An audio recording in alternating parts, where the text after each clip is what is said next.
Hi hello ನಮಸ್ತೆ friends, welcome to my YouTube channel tech world with Praneeka. Friends, ನೀವು ನೋಡ್ತಾ ಇದ್ದೀರಾ tech world with Praneeka YouTube channel. Friends, ಇವತ್ತಿನ ವಿಡಿಯೋದಲ್ಲಿ Karnataka labour card scholarship, so labour card ಹೊಂದಿರತಕ್ಕಂಥವ್ರ ಮಕ್ಕಳಿಗೆ ನೀಡುವಂಥ ಶೈಕ್ಷಣಿಕ ಧನ ಸಹಾಯಕ್ಕೆ ಸಂಬಂಧಿಸತಕ್ಕಂಥ ಮಾಹಿತಿ ಆಲ್ರೆಡಿ ಈಗ 22, 23 ಇರ್ಬೋದು, 23, 24ನೇ ಸಾಲಿನ ಅರ್ಜಿ ಸಲ್ಲಿಸಲಿಕ್ಕೆ ಅರ್ಜಿ ಕೂಡ ಕರೆದಿದ್ರು. ಇದೇ ತಿಂಗಳು ಮೇ 31 ಕೂಡ ಲಾಸ್ಟ್ ಡೇಟ್ನು ಕೂಡ ಫಿಕ್ಸ್ ಮಾಡಿದರು. ಆದರೆ ಲಾಸ್ಟ್ ಇಯರ್ ಸ್ಕಾಲರ್ಶಿಪ್ ಇನ್ನೂ ಕೂಡ ಬಂದಿಲ್ಲ ಅಂತೇಳಿ ಲೇಬರ್ ವೆಲ್ಫೇರ್ ಬೋರ್ಡ್ಗೆ ಕೇಳಿದಾಗ ಅವರು ಕ್ಲಿಯರ್ ಕಟ್ಟಾಗಿ ಮಾಹಿತಿನೂ ಕೂಡ ಕೊಟ್ಟಿದ್ದಾರೆ. ಏನು ಮಾಹಿತಿ ಕೊಟ್ಟಿದ್ದಾರೆ ಅಂತ ಕ್ಲಿಯರಾಗಿ ತಿಳಿಸ್ಕೊಡ್ತಾ ಹೋಗ್ತೀನಿ. ಬನ್ನಿ ಫ್ರೆಂಡ್ಸ್, ವಿಡಿಯೋನ ಸ್ಟಾರ್ಟ್ ಮಾಡಿ. ನೋಡಿ ಫ್ರೆಂಡ್ಸ್, 2022, 23ನೇ ಸಾಲಿನಲ್ಲಿ ಈಗ ಆಲ್ರೆಡಿ ಏನಪ್ಪ ಅಂದರೆ ಶಿಷ್ಯ ವೇತನಕ್ಕೆ ಅಂದರೆ ಶೈಕ್ಷಣಿಕ ಧನ ಸಹಾಯಕ್ಕೆ ಅರ್ಜಿ ಸಲ್ಲಿಸಿರ್ತಕ್ಕಂಥ ಲೇಬರ್ ಕಾರ್ಡ್ ಮಕ್ಕಳಿಗೆ ಏನಪ್ಪ ಅಂದರೆ ಈಗ ಆಲ್ರೆಡಿ ನೋಂದಾಯಿತ ಕಟ್ಟಡ ಕಾರ್ಮಿಕರು ಯಾರಿದ್ದಾರೆ, ಸೊ ಅಂಥವ್ರ ಮಕ್ಕಳಿಗೆ ಮೇ 4ರ ನಂತರ ಏನಪ್ಪ ಅಂದರೆ ಜೂನ್ 4ರ ನಂತರ ಏನು ಇಲೆಕ್ಷನ್ ನೀತಿ ಸಂಹಿತೆ ಮುಗಿಯುತ್ತೆ ನಂತರ ಏನಪ್ಪ ಅಂದರೆ ಬಜೆಟ್ನ ರಿಲೀಸ್ ಮಾಡಿ ಅವ್ರ ಅಕೌಂಟ್ಗಳಿಗೆ ಕ್ರೆಡಿಟ್ ಮಾಡ್ತೀವಿ ಅಂತ ಕೂಡ ಕ್ಲಿಯರ್ ಕಟ್ಟಾಗಿ ಮಾಹಿತಿನ ತಿಳಿಸ್ಕೊಟ್ಟಿದ್ದಾರೆ ಫ್ರೆಂಡ್ಸ್. ಹಾಗಾಗಿ ಅದ್ರ ಜೊತೆಗೆ ಹೊಸ ಅರ್ಜಿ ಸಲ್ಲಿಸಲಿಕ್ಕೆ 23, 24ನೇ ಸಾಲಿಂದ ಯಾವುದಿತ್ತಲ್ಲ 31/5/2024 ಕೂಡ ಲಾಸ್ಟ್ ಡೇಟ್ನ ಫಿಕ್ಸ್ ಮಾಡಿದ್ವಿ. ಹಾಗಾಗಿ ಅವರು ಎಲ್ಲರೂ ಕೂಡ ಅರ್ಜಿನೂ ಕೂಡ ಸಲ್ಲಿಸ್ಬೋದು ಅಂತ ಕೂಡ ತಿಳಿಸಿದರು.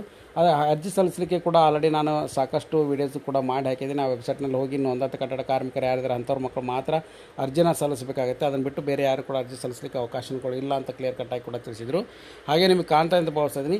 ಶೈಕ್ಷಣಿಕ ಧನ ಸಹಾಯ ಪಡೆಯಕ್ಕೆ ಫಲಾನುಭವಿ ಬ್ಯಾಂಕ್ ಖಾತೆ ಮತ್ತು ಅದರ ಜೊತೆಗೆ ಏನಪ್ಪ ಅಂದರೆ ಫಲಾನುಭವಿ ಬ್ಯಾಂಕ್ ಖಾತೆ ಅಂದರೆ ನಿಮ್ಮ ತಂದೆ ತಾಯಿ ಬ್ಯಾಂಕ್ ಖಾತೆ ಮತ್ತು ಆಧಾರ್ ಕಾರ್ಡ್ ಎರಡು ಕೂಡ ಲಿಂಕ್ ಇರಬೇಕಾಗುತ್ತೆ. ಅಂಥವ್ರ ಅಕೌಂಟಿಗೆ ಮಾತ್ರ ಏನಾದರೂ ಜಮಾ ಕೂಡ ಮಾಡ್ತೀವಿ ಅಂತ ಕೂಡ ಕೊಟ್ಟಿದ್ದಾರೆ. ಯಾಕಂದರೆ ಕರ್ನಾಟಕ ಕಟ್ಟಡ ಮತ್ತು ಇತರ ನಿಮ್ಮ ಕಾರ್ಮಿಕ ಕಲ್ಯಾಣ ಮಂಡಳಿಯಲ್ಲಿ ಈಗ ಆಲ್ರೆಡಿ ಲಾಸ್ಟ್ ಇಯರು ಅರ್ಜಿನ ಕೂಡ ಸಲ್ಲಿಸಿದ್ರು. ಅಂಥವ್ರಿಗೆ ಏನಪ್ಪ ಅಂದರೆ ಇದೇ ಜೂನ್ 4 ಏನು ಲೋಕಸಭೆ ನೀತಿ ಸಂಹಿತೆ ಮುಗಿಯುತ್ತೆ ಎಲೆಕ್ಷನ್ ಇದ್ದು, ಸೊ ಅದು ಮುಗಿದ ನಂತರ ಬಜೆಟ್ ರಿಲೀಸ್ ಆಗುತ್ತೆ. ನಂತರ ಎಲ್ಲರ ಅಕೌಂಟಿಗೆ ಕೂಡ ಕ್ರೆಡಿಟ್ ಮಾಡಿದೆ ಅಂತ ತಿಳಿಸ್ಕೊಟ್ಟಿದ್ದಾರೆ. ಸೊ ಹಾಗಾಗಿ ಯಾರ್ಯಾರು ವಿದ್ಯಾರ್ಥಿಗಳು ಕಾತಂದು ಕಾಯ್ತಿದ್ರು ಅವರೆಲ್ಲ ಕೂಡ ಗುಡ್ ನ್ಯೂಸ್ ಅಂತ ತಿಳಿಸ್ಕೊಡ್ತಾ ಇದ್ದೀನಿ. ಕರ್ನಾಟಕ ಕಟ್ಟಡ ಮತ್ತು ಇತರ ನಮ್ಮ ಕಾರ್ಮಿಕ ಕಲ್ಯಾಣ ಮಂಡಳಿ ಹೊಸದಾಗಿ 23, 24ನೇ ಸಾಲಿನಲ್ಲಿ ಅರ್ಜಿ ಸಲ್ಲಿಸಲಿಕ್ಕೆ ಇದೇ ಮೇ 31, 2024 ಕೂಡ ಲಾಸ್ಟ್ ಡೇಟ್ನ ಫಿಕ್ಸ್ ಮಾಡಿದ್ದಾರೆ. ಹಾಗಾಗಿ ಯಾರ್ಯಾರು ಅರ್ಜಿ ಸಲ್ಲಿಸಿಲ್ಲ ಅವರ ಅರ್ಜಿನ ಕೂಡ ಸಲ್ಲಿಸಬೇಕಾಗುತ್ತೆ. ಮತ್ತು ಅದರ ಜೊತೆಗೆ ಲಾಸ್ಟ್ ಇಯರ್ದವ್ರಿಗೆ ಕೂಡ ಜೂನ್ 4ರ ನಂತರ ಬರುತ್ತೆ ಅಂತ ಕೂಡ ಕ್ಲಿಯರ್ ಕಟ್ಟಾಗಿ ತಿಳಿಸ್ಕೊಡ್ತೀನಿ. ಹಾಗಾಗಿ ಇದು ಲೇಟೆಸ್ಟ್ ಆಗಿರ್ತಕ್ಕಂಥ ಬಿಗ್ ಅಪ್ಡೇಟು. ಮತ್ತು ಅದರ ಜೊತೆಗೆ SSPನಲ್ಲಿ ಇದು ಲಿಂಕ್ ಆಗೋದಿಲ್ಲ. ಯಾಕಂದರೆ SSP ಸ್ಕಾಲರ್ಶಿಪ್ಗೆ ಲಾಸ್ಟ್ ಈಗ 2 ವರ್ಷದ ಮುಂಚೆ ಏನಾದ್ರು ಲಿಂಕ್ ಮಾಡಿ ಅಲ್ಲಿ ತೋರಿಸ್ತಾ ಇತ್ತು, ಬಟ್ ಈಗ ಇಲ್ಲ.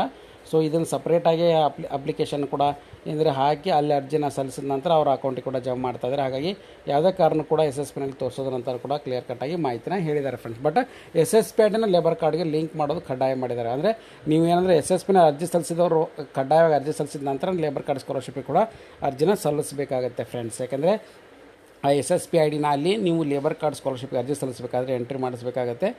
ಸೊ ಹಾಗಾಗಿ ಇದೊಂದು ಬಿಗ್ ಅಪ್ಡೇಟ್ ಅಂತಲೇ ತಿಳಿಸ್ಕೊಡ್ತಾ ಇದ್ದೀನಿ. ಹಾಗಾಗಿ ಈ ವಿಡಿಯೋದ ಮಾಹಿತಿ ಇಷ್ಟ ಆಗಿದ್ದರೆ ಒಂದು ಲೈಕು, ಶೇರು, ಸಬ್ಸ್ಕ್ರೈಬ್ ಮಾಡಿ. And finally thanks for watching the video.